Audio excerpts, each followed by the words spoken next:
I'm Winwin Marquez and I'm playing the role of Feliz Guerrero.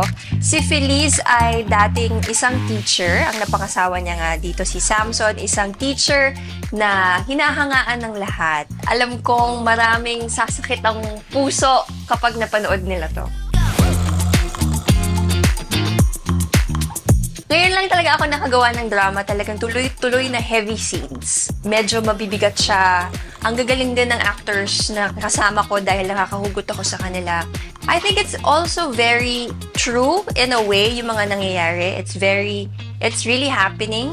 So, nakaka-shock. Kasi ako naapektuhan eh. Kahit hindi naman talaga ako si Feliz, nung inaarte ko siya, akala ko ako si Feliz. Ganon kaganda yung script na binigay sa amin.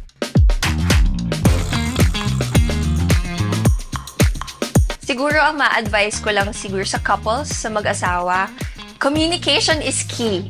Dapat lagi kayong mag-usap. Di nyo man love yung isa't isa. Totoo naman eh, minsan you don't like each other, you don't love each other every day. But you have to see it na mag-usap kayo lagi kung ano ba yung nangyayari sa relationship nyo. Kailangan open kayo sa isa't isa para walang misunderstandings, para din alam nyo kung paano ayusin kung meron man gusot sa relasyon nyo.